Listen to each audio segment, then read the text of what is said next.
The year is 2013. The Xbox and PlayStation 4 just released.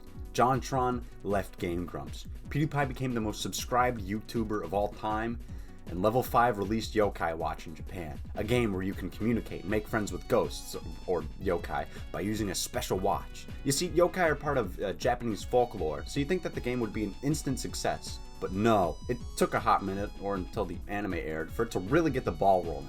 But once that ball started rolling, it went to the moon and back. Yokai Watch Mania, or something, was huge in Japan. There were subway trains painted with Yokai Watch characters. The success of Yokai Watch was being compared to how Pokemon was successful in 1996. The movie was #1 on its opening week, while also breaking a record in Japan, and there was even a Just Dance game. This was serious. Some game journalists were calling Yokai Watch the Pokemon killer. Level 5 struck gold with Yokai Watch, and they were like, shit. We gotta give this to the Western audiences. They loved Pokemon in 1998. Maybe we can replicate that in good old America. Well, they weren't exactly able to. I guess there's too much of a cultural difference for America to give a shit about yokai. I was different though. As a child, Yokai Watch was my favorite game. You're telling me that weird-ass ghosts are the cause for all the world's problems, like why you failed your math test, why you got caught cranking your hog, why your parents divorced, or every national tragedy ever, and I can befriend them? That sounds awesome. However, that wasn't always my perception of the series. Since I was banned from watching Nickelodeon and Cartoon Network at the time, I saw many commercials about Yokai Watch on Disney XD, the greatest TV channel ever. They had Crash and Bernstein.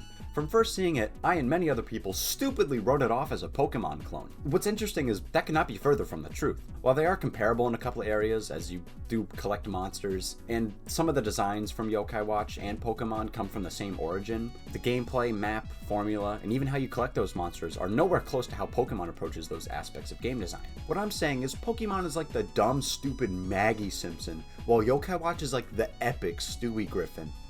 I mean the earlier versions of Stewie, not the one who got pregnant. That was...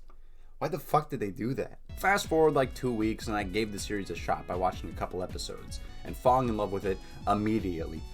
You do not understand. I was obsessed. I watched the show like a dillion times. I read the manga a shit ton. And then I played the hell out of the video games once I was able to get it like a month later. I got the toy watches and I even imported a Model Zero from, that's the watch from the second game. I got it from Japan. I even wrote a fucking fan fiction about me and my friends in the yokai world. No other series has gotten me to do that up until that point. I mean, if we're being technical, Pokemon sorta did, but the Yokai Watch fanfics went through like 3 whole notebooks. The Pokemon one didn't even last 1. The game first released about a decade ago in Japan and 8 years ago in America. I was feeling a bit nostalgic about the series and wanted to revisit the game that started it all and rediscover what made the series special to me and so many other people. Booting up the game, you get this freaking sweet epic music video with radical visuals and the most banging song ever that was actually written by the Phineas and Ferb guys. Oh yeah, and of course with every monster collecting JRPG, you gotta pick your gender and name our character. Nate's my kind of guy, right? He's voiced by Johnny Young Bosch. He wears the watch on his arm instead of as a necklace.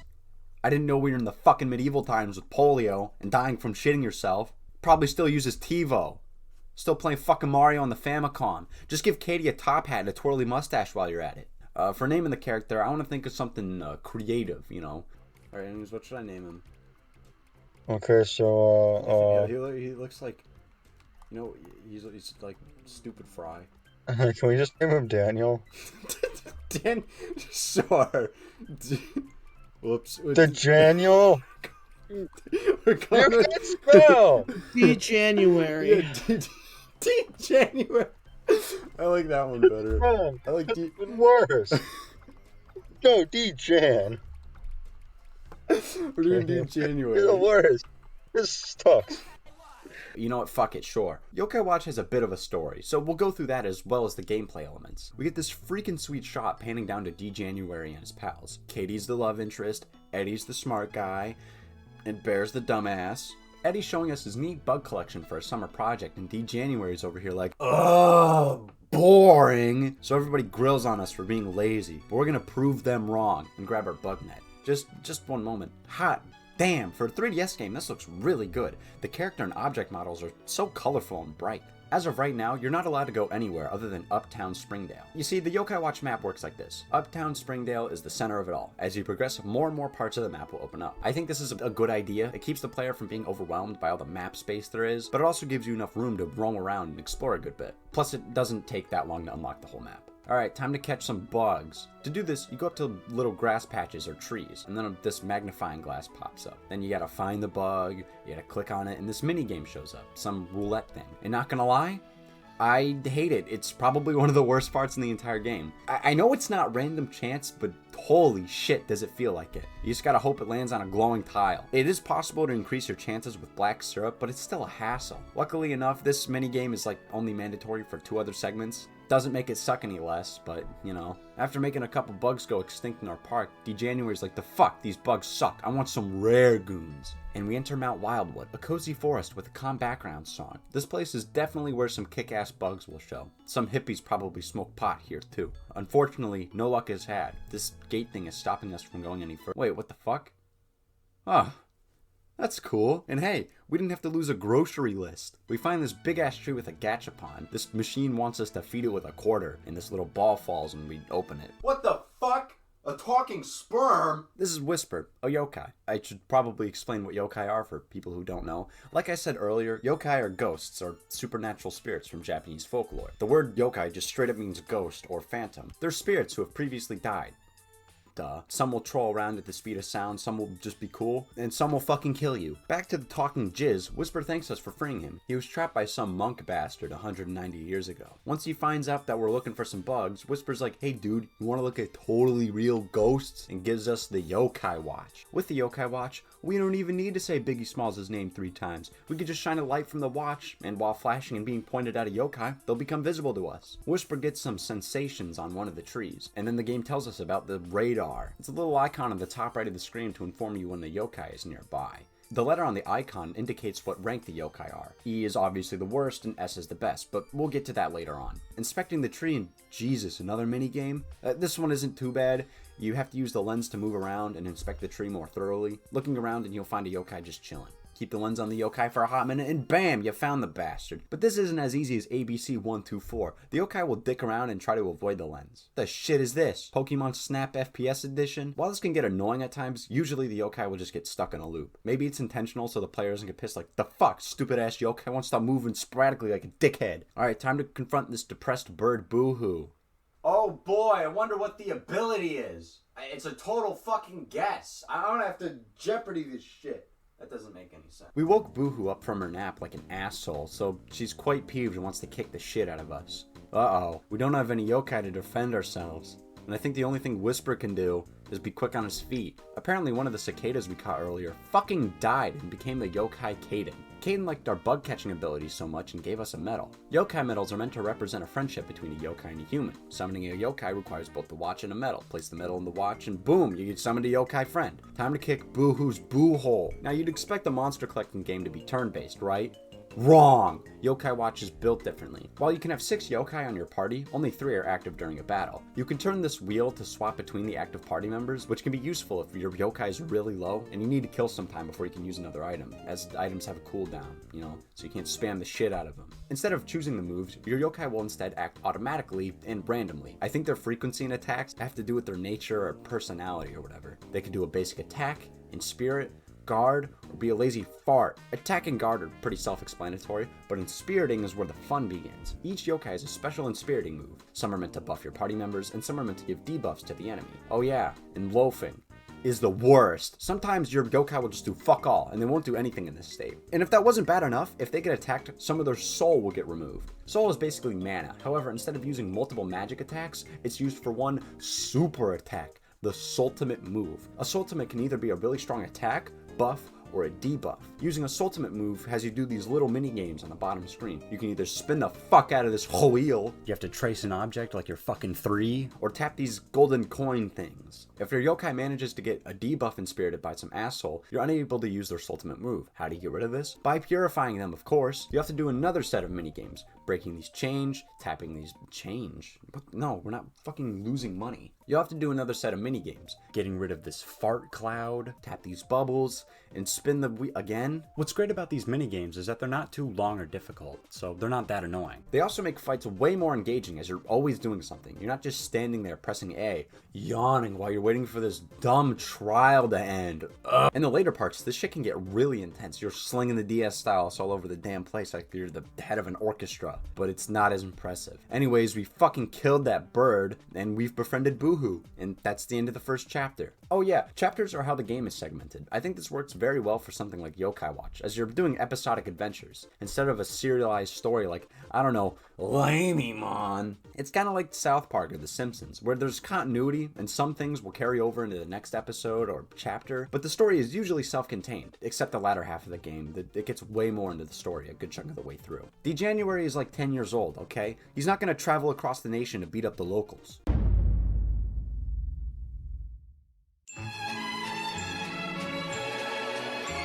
Why would I? Ooh, look at all those geese. I think the ghost, the yokai geese nyan or whatever the fuck is affecting that area. Whisper decides to invite himself into our home like he's Kramer. When, parents are fighting. And by the looks of it, we're about to see some Kamehameha's. Jesus Christ. The purple fart cloud around the parents actually indicates that a yokai is inspiriting them. All you gotta do is shine the watch and bam! Muck.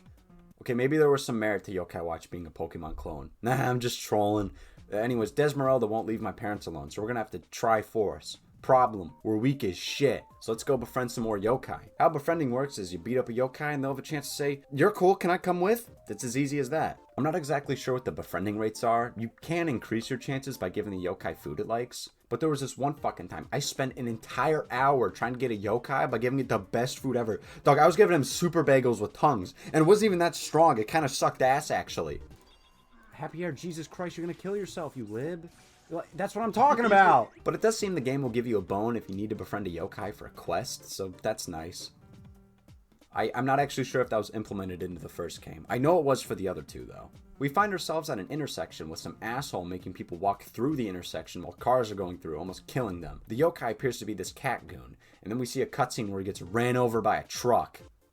Took it better than Brian Griffin, though, I'll tell you that. The goober doing this is Jibanyan, probably the mascot of the series. The reason behind Jibanyan throwing himself at cars is because he died to a truck. And then his owner said shit like, "It's kind of lame, dude." What's a little odd, at least to me, is that Amy, Jibanyan's owner, didn't call Jibanyan lame. She kind of called the whole situation lame. It's a little tone deaf, but these three are acting like she called Jibanyan Super Hitler for dying. Holy shit. Man, some kid totally got traumatized because of this fucking dead cat. Jibanyan still wants to reconnect with Amy once he can kick ass, despite the way she reacted. I'd assume most ghosts would want to haunt their owners for being a chode, but no, Jibanyan's a different breed. Anyway, some yokai stole a picture Jibanyan had of Amy, and we gotta get it back. The yokai is in an alleyway. There are tons of alleyways and secret corridors to go through, kind of like how I mentioned a little earlier with the temporary limit on the map. Anyways, we beat up the evil yokai and gave the photo back to Jibanyan, and he befriends us. I think we're ready to confront Desmeralda. We try to talk to her, but she isn't budging. So now we smash! We see a cool cutscene of January summoning Jibanyan. Actually, I have a cool fun fact.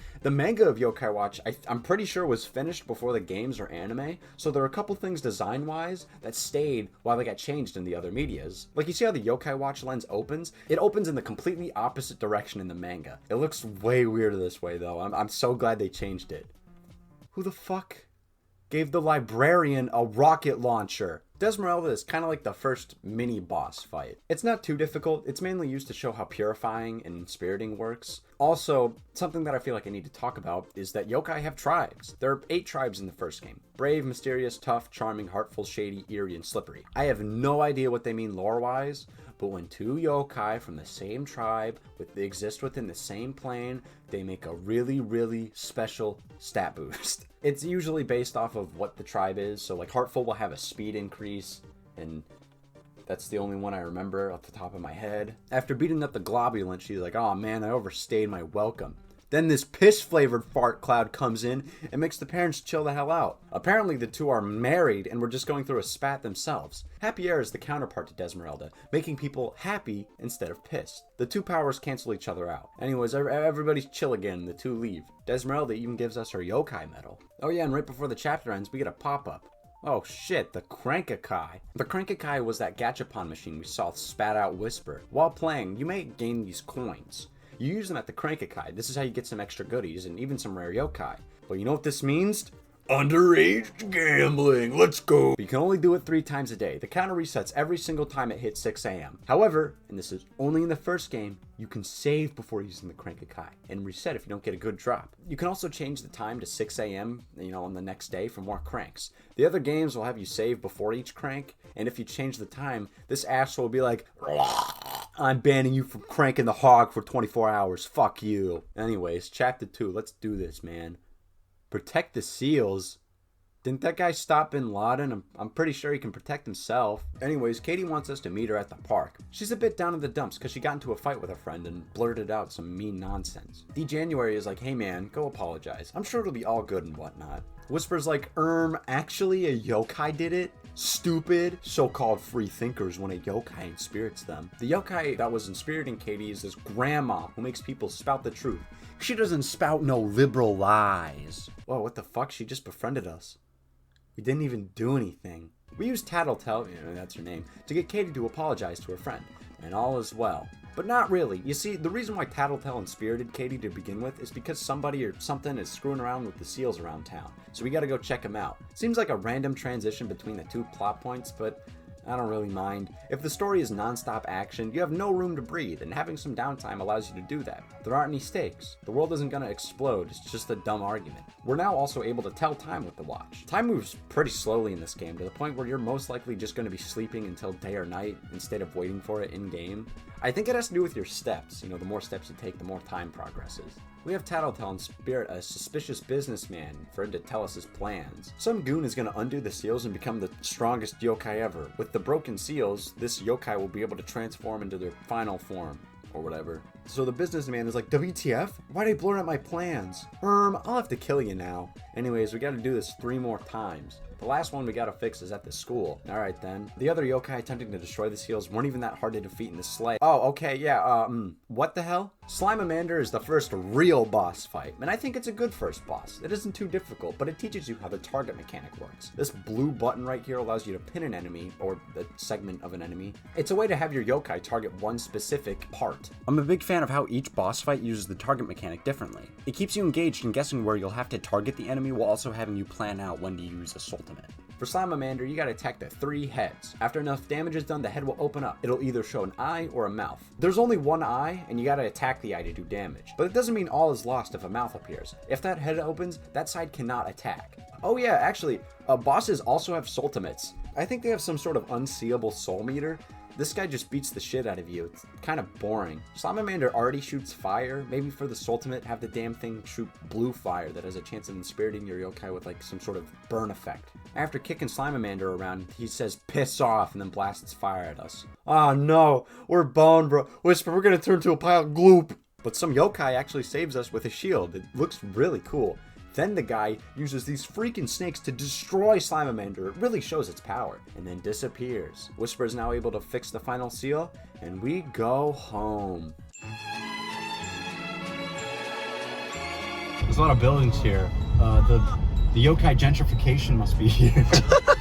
Remember how I said earlier with the ranking thing, with like the E, S, or whatever? Whisper wants us to upgrade our watch from E rank to D rank. This will actually allow us to see stronger yokai. It'll also allow us to activate these rank doors. It's another way to stop the player from progressing in some areas, which combined with how the game will initially limit the map, allows for a lot of areas to be re-explored. Some areas that are required for the story to continue are locked behind these rank doors. I think the doors are cool. They're very distinct, with the door being very flashy. It has this big eye and the letter of the rank needing to open it. It's very obvious, and most people could probably infer the purpose of the door without even having to interact with it. Oh shit, we're now able to enter Blossom Heights. While Springdale is like your average middle-class neighborhood, Blossom Heights seems to be the kind of old town version of Springdale. Many buildings seem a little run down and has a more faded color palette. It seems like there are small businesses here, a rundown apartment, and hell, even a temple. That's pretty cool. We gotta go to Timers and More to talk to this guy, Mortimer Goodsight.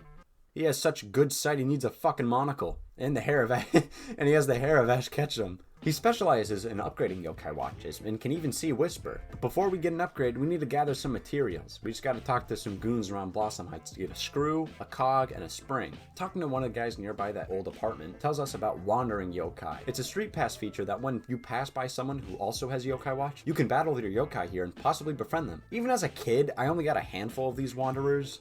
It was mainly from my other 2 friends who also played yokai watch, so it's not too prominent, but I think it's still a cool feature. One of the items is in this old mansion where we find this creature, Baku. It's a yokai that can eat dreams and can also make you not tired. We befriend her and get the cog. We give the parts back to the old fart and he says he can't work unless he has his fucking lucky underwear. So we gotta get it back. It's at a hot spring in town, but we can only enter after they've closed. Luckily for us, we have Baku now, who will make us more awake and transform into like a Diet D January, so our parents won't be suspicious. This means we can go out at night whenever now. Alright, well, let's just make our... What the hell? Welcome to Terror Time. This big-ass Oni looks around to kick your ass for being outside when you're not supposed to. The entire town turns gray with like a Silent Hill level of fog. The Yokai Watch lore behind Gargaros is that misbehaving children get transported into Terror Time, which exists in the child's dream. I think the misbehaving is that if you're out and about when your parents want you home or something. I don't know.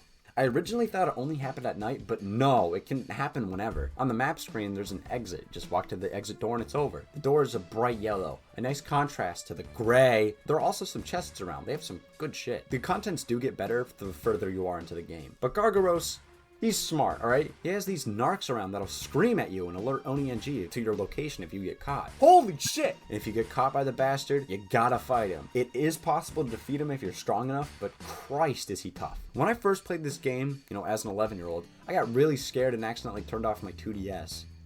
I forgot to save.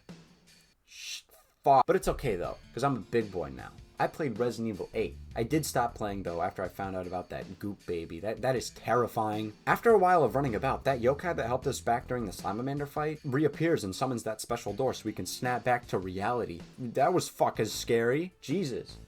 Oh yeah, remember the episode of Yokai Watch where they watched porn? Inside the hot springs, we find this big pig bastard, and he's not giving up that underwear easily, so we gotta kick his ass. And Sproink hits like a truck. He's either ground pounding you like a jackass, hey Sproink, you're not Johnny Knoxville, or he's throwing soap to trip you up like you're in fucking prison. When attacking, he'll protect his stomach region with these wash tubs, but after a couple hits to the head, he'll leave it exposed. You really want to go for the belly, as that's where you'll do the most damage. After more hits, he'll collapse on the floor, which leaves him completely defenseless. Then after slogging on the floor a bit, he gets beat red and uses his ultimate, which, despite what it seems, is not him shitting everywhere. After kicking his teeth in, we got the underwear back.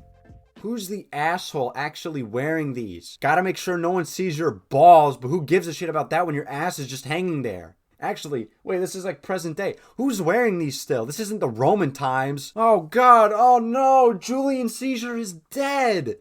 Good thing I have my underwear that protects my balls. Now Mr. Goodsight will upgrade the watch to the classic D rank. And that ends this exciting chapter. Not bad. I liked it way more than the first one. It was way more intense, more shit was going on. Actually, before the next chapter starts, we see Bear get scolded by his father for, get this, losing his mother's marriage ring because he fished with it. Ah, hell nah. Bear's about to get the beating of a lifetime. His dad is gonna slap him 7 ways to Sunday. Bear comes to us like, sorry, I was being a dickhead and lost my mom's ring. And apparently, Bear losing that ring is gonna be the reason why his mom is leaving his dad. Yikes. If losing a ring is the final straw for your mom, then that marriage was boned to begin with, dude. It was Joe over from the start. So, we gotta help out our good pal, and we gotta get it back. But first, we gotta find a Kappa yokai, so they can search the pond where Bear lost the ring. We find Wall Kappa, who will help us if we give him some carp. Ah, balls. I'm still not a freaking fan of these catching minigames. It's bullshit. I'd feel a lot better about these if they used the DS Touch stylus, like the battle minigames. Like, spin this circle to staple the bug onto a plank of wood. Anything's better than fucking good luck.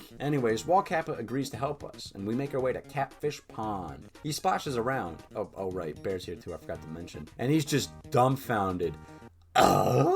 Water splashing in the pond?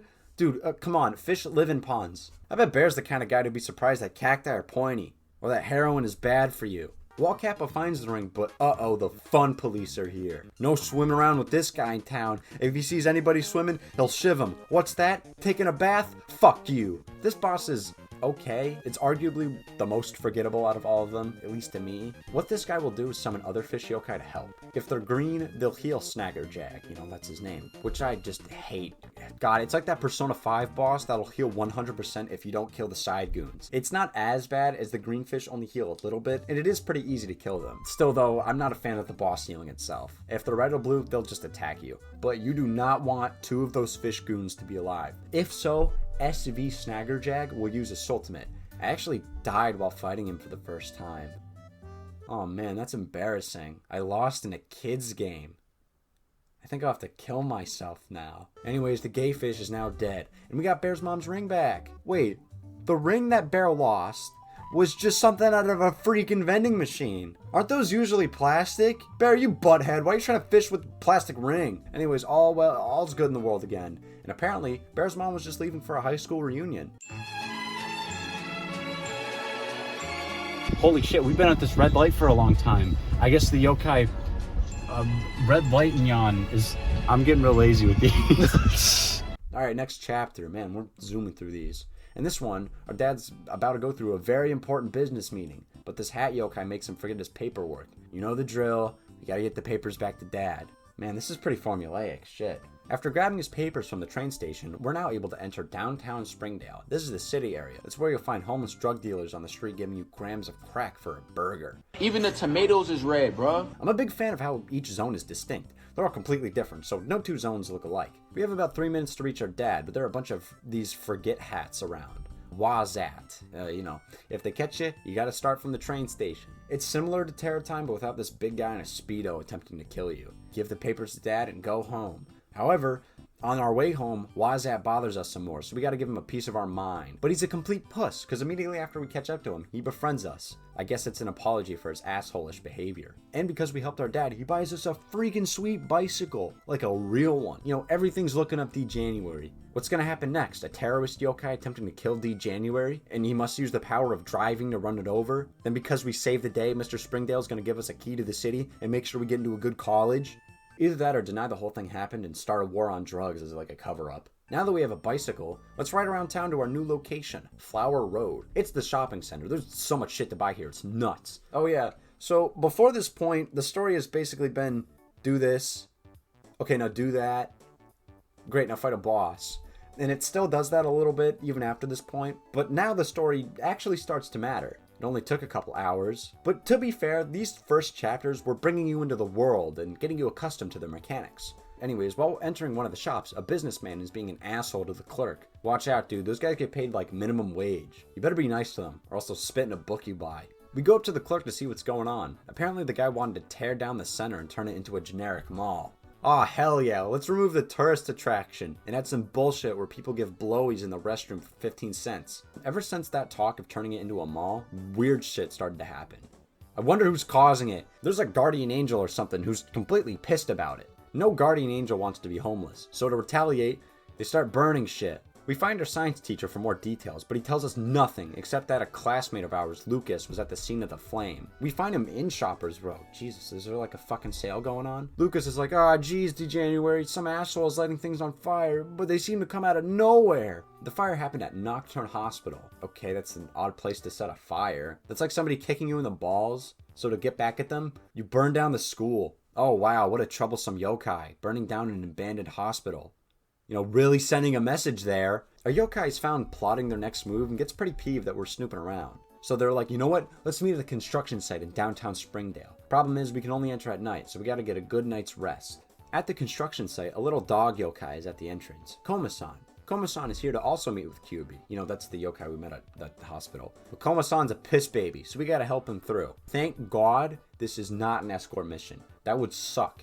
This piss-scared dog running away from bastards with swords. Anyways, he befriends us so we can prove that he's not a scaredy cat. The construction site is so confusing the first time around, going up and down all these escalators. It's like a fucking airport. I could be remembering wrong, but this place gets turned into a sports club in the second game.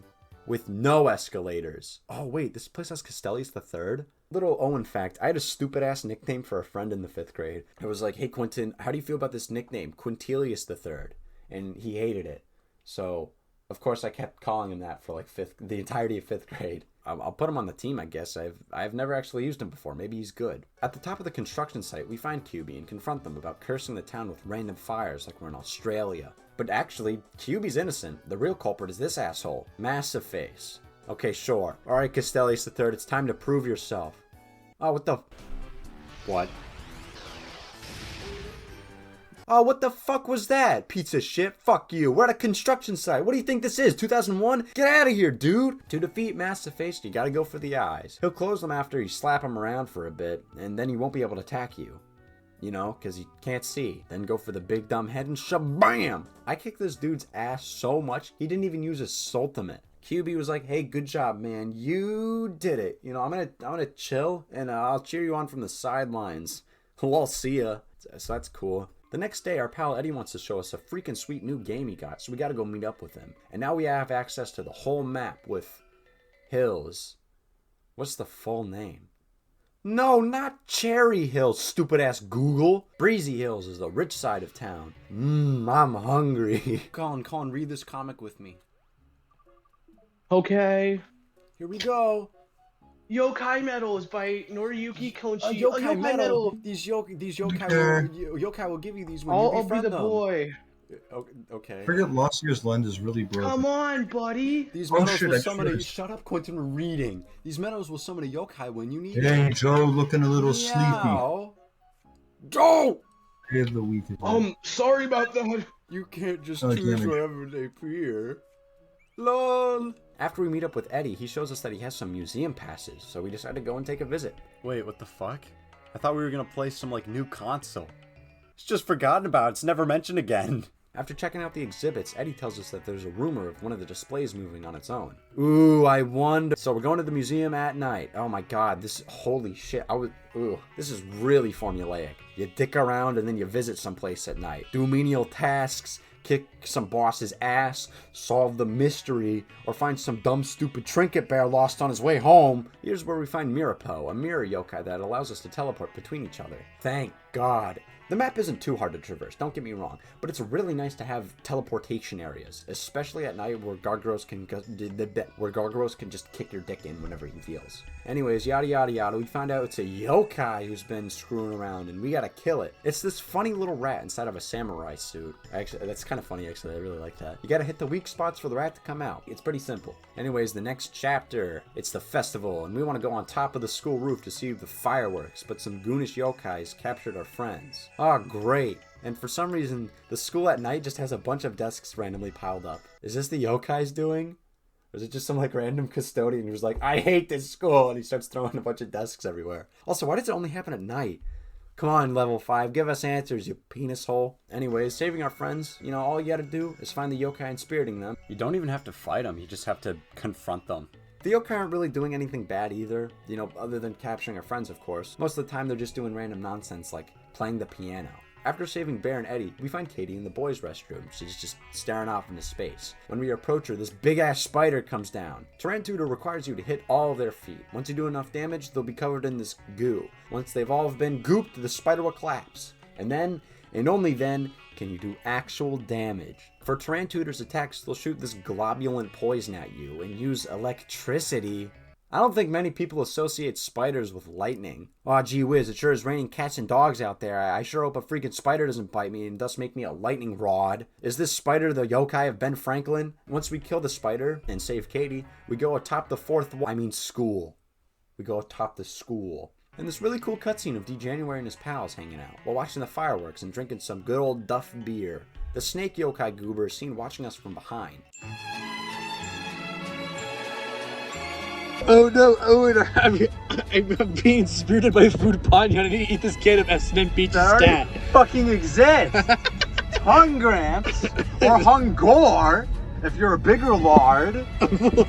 Oh man, food banya. That's not even creative. The next morning, Whisper tells us there may be a presence of a bad yokai, and that presence have been growing. He tells us to go back to school to ask around if anybody has noticed anything. When we ask our science teacher, he tells us that Eddie went to him with the same question. Now that I think about it, why aren't we asking the history teacher? Wouldn't he know more about like events? Then Mr. Science tells us about this crystal ball that's located in the local temple. So we make our way there, and at the temple, we find this funny little dragon fella who needs to wipe their nose, holy shit. And he'll help us if we give him a fucking bug. No! Listen, Yokai Watch, I get it, bug catching is cool, but do we really need to do this 3 times? It's not fun. I actually think it's really neat how it's originally put into the story, like how we meet Whisper. And sure, Warcappa wanted to munch on some grub, you know? Sometimes if you're hungry, you can't really move too much, you gotta help a guy out, you know?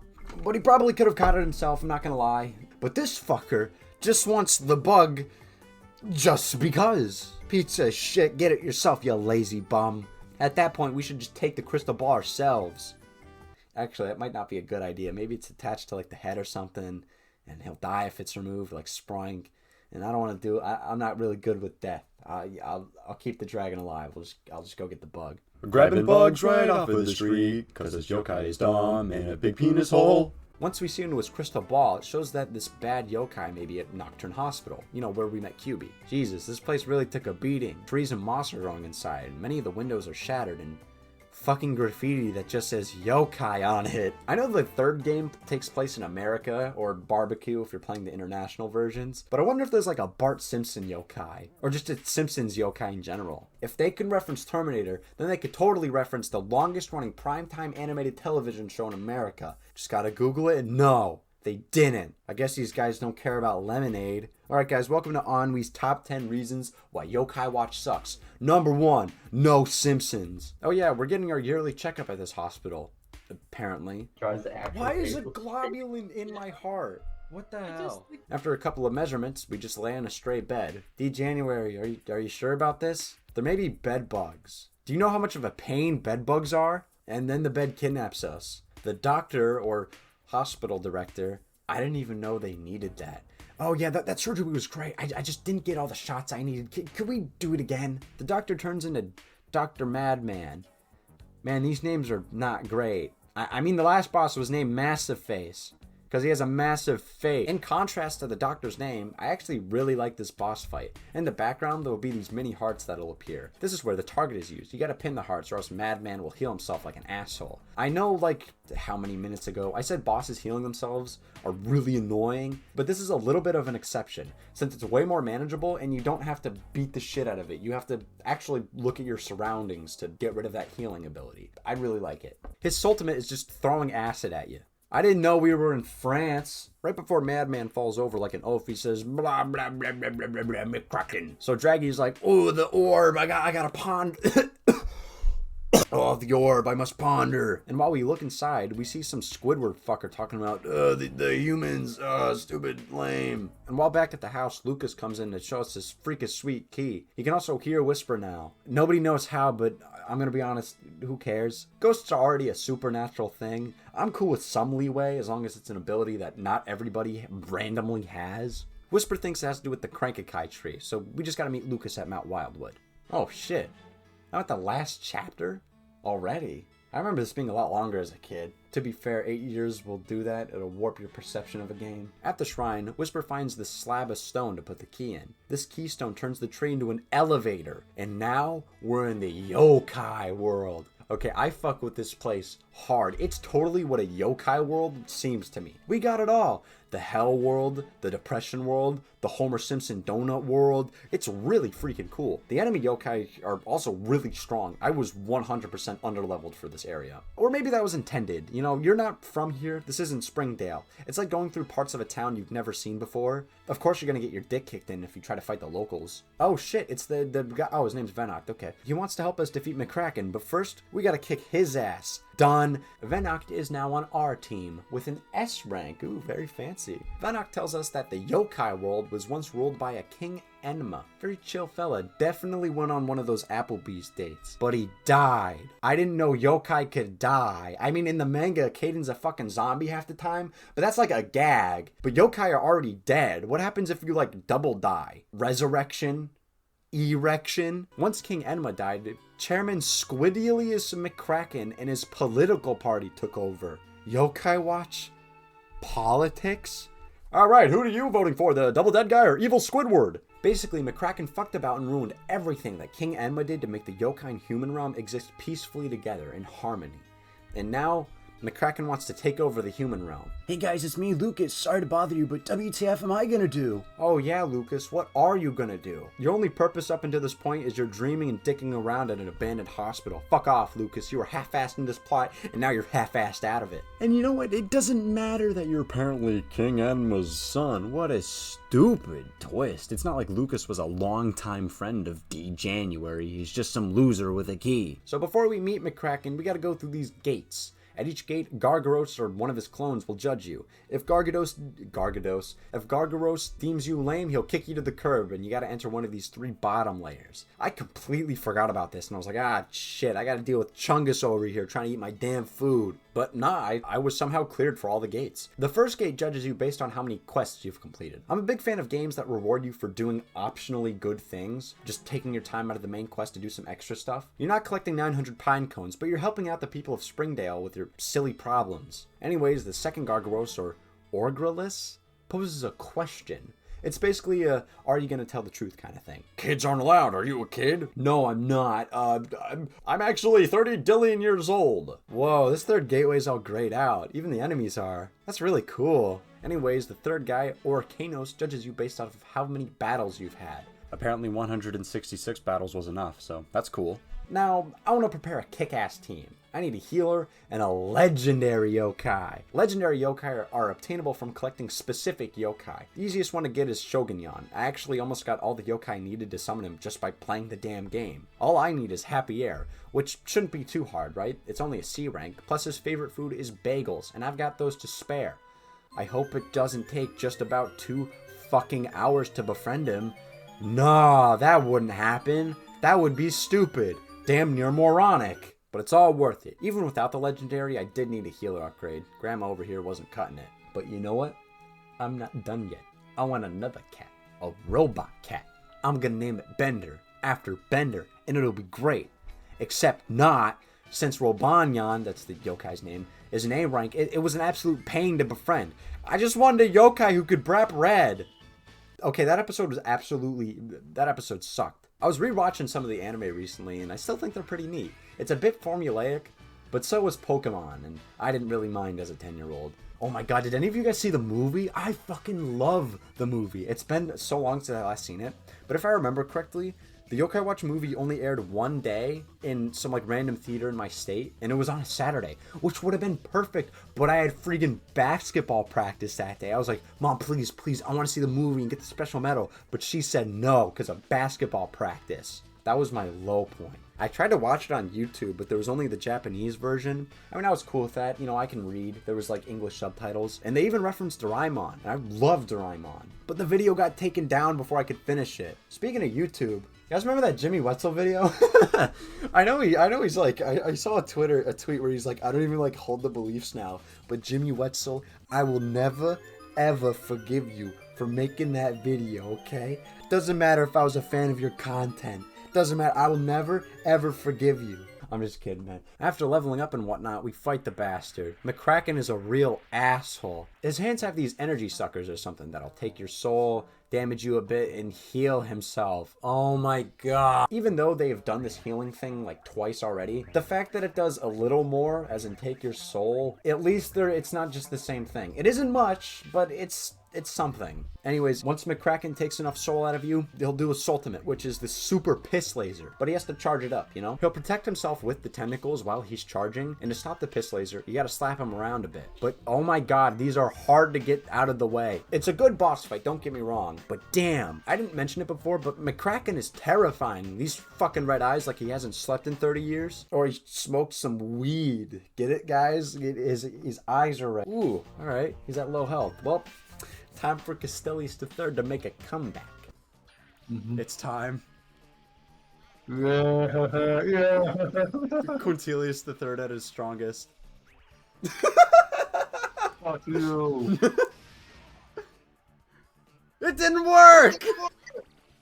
Oh, you didn't even get the last hit. Never mind, he still sucks ass. It didn't even kill him. McCracken is like, I'll be back. Squeaky. Okay, no fucking way. This guy here. This like super I'm gonna destroy the world guy with a special mustache and everything just said squee-hee-hee. Real intimidating you are. Anyways, he braps away and all is saved. But to be sure, we gotta meet up with Lucas at this school. Talking to Lucas, he's like, oh geez, Rick, oh, I think something bad is gonna happen, no bother. QB makes a return saying, you freaking liberals, McCracken's cronies are coming down to break the seals again. And because of this, Springdale is gonna be just one huge panner plant. And then Slimeamander comes back. God damn it, can't somebody else have the Yokai Watch? But there's one way to fix this. We gotta close the Yokai elevator.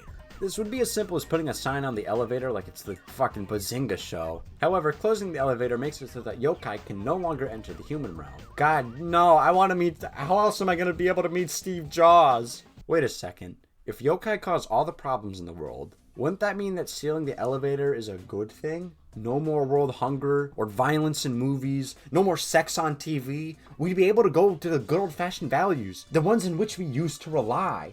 Nah, I like having the talking cat. Before we close the elevator, we gotta reseal the seals with cherry blossom blooms. Just a little sprinkle on some trees and we'll be all good to go. No more McCracken cracking our seals or our skulls. I don't know how the hell cherry blossoms protect the human world from evil yokai goonery, but I think they look pretty, so who really cares? After blossoming the trees, we gotta finish the job by closing the elevator. Oh, what the why is it snowing? Last time I checked, we're in summer. Apparently the new seals didn't do dick, and McCracken is pissed. He transforms into this spider ball, and the final battle ensues. Final form McCracken is terrifying. I was definitely shitting bricks in 2015. He's even more annoying than in the first form. He has tentacles in his nose. You know, allergies must be insane in the yokai world. Attacking the tentacles makes his belly glow. Once you attack that, he'll open his stomach. Once that opens, this orb thing will get exposed. You gotta beat the shit out of the orb to do actual damage, and pop goes the weasel. But that's not the worst part of it, alright? His inspiriting affects the whole front row and makes them all confused. He also does it every 2 seconds. Damn. Level 5 knew what they were doing with boss fights. They're fun and engaging. They all kick so much ass, even if some are forgettable. Once he gets to half his health, his freaking color palette changes. Ooh. His ultimate is another piss laser, except this one actually comes out of his balls. So it really is piss. After giving McCracken the good old neutering, I even got a ultimate finish, which was fucking awesome. He ploofs away very dramatically. And now, Whisper is able to close the yokai elevator, and we get to say goodbye to Whisper and all of our yokai goons. And everybody goes home. The tree becomes normal. And as we see D. January look down from Mount Wildwood, we get this freaking sweet horizon of Springdale. Man, this scene looks really good. These yokai devs knew how to make something on the 3DS look amazing.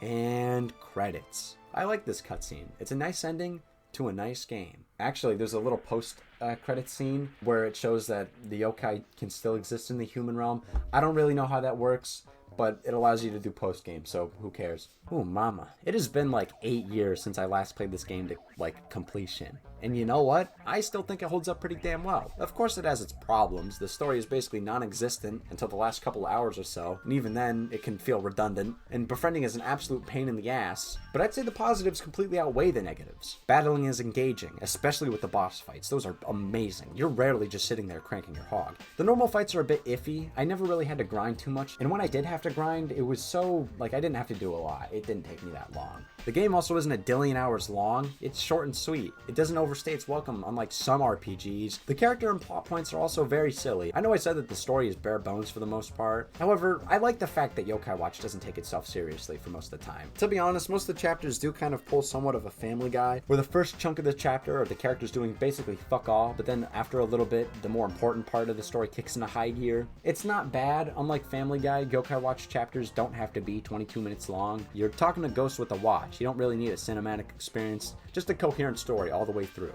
And to be fair, you're not even really here for the story. You're here for the stupid antics and the funny yokai designs. Kind of like Pokemon, actually. There's also a good chunk of post-game, too. You can obviously start with getting to S-Rank Watch, but there's this sort of Mementos-esque shit. This was before Persona 5. This Tartarus thing called the Infinite Inferno. This is where you can fight some strong-ass yokai, like, oh my god. But this wouldn't be the 7 Circles of Hell without boss rematches. These diet versions of bosses hit harder and tank even harder. Like, golly, just die already, please. The quests are alright. I didn't do too many this time around. However, that doesn't mean they're completely useless. Some side quests even give you the ability to get some banging yokai. You can even use the real-life yokai Hasbro medals to get some goodies in the game by scanning the QR code in the back of the medals. This is how you get the freaking sweet Geminions, which suck to fight. They are really tanky and annoying. Replaying this game, there's a part of me that thought I'd like it less, but no. Even with me being an older fart and being more aware of the game's problems, it's still a fun experience. I know I spoiled the fuck out of the game's story,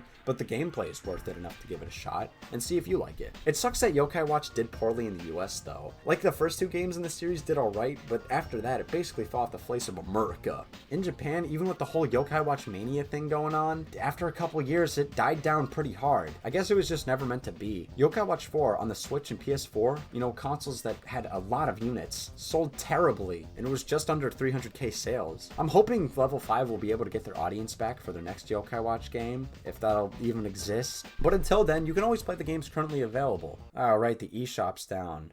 Uh-oh. I mean, you can buy Yokai Watch 1 and then the first 2 versions of Yokai Watch 2 pretty alright. Last time I checked, they're within like the $40 range. But yeah, there's no way in hell I'm spending $1 dillion on this. That is absurd. I don't freaking use Citra, man. It's 2023. The eShop is down. Nintendo isn't losing any money from you using it. Nobody will care. Just play Yokai Watch, okay? Especially the second and third games. Those games are way better. And good night, America. So we're driving, right? And Dante says something about food banyan. I'm like, what? And he jumps out of the fucking car, right? So at like 60 miles per hour, and he runs in this forest. So we don't know where he went. We've been looking for like 30 minutes. But I think he might be over there. Holy shit! We got food to Laura. Let's go. We're looking through. We're almost at the storm drain. I think he's in one of these. You hear that? Holy shit! Holy shit! We're going. Shit. You, Dante. What the fuck? I've been spirited by food banya. What does that even mean? Wait. Listen. Hey. You want some peaches? I love food banya peaches. Oh man, I love me some peaches. I love me some S&M peaches. I mean, the Del Monte, but... I love S&M peaches. Well, while we're waiting, you get the lens. Holy shit. Food banya spirit. Sure, looks better.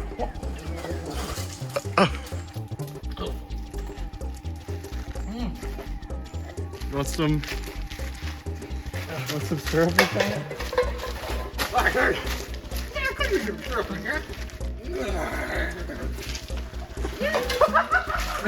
It's pretty good. Food banya agrees with this one. That was not food banyan for the matter. That was no food banyan.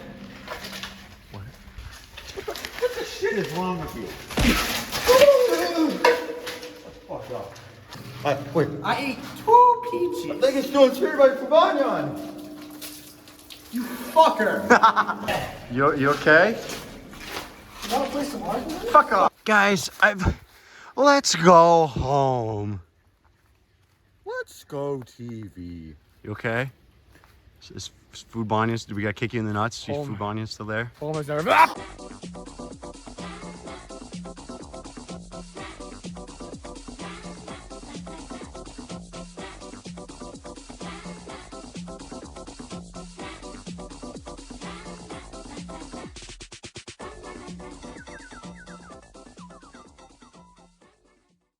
Ah! Oh man. I made a boo-boo, yeah.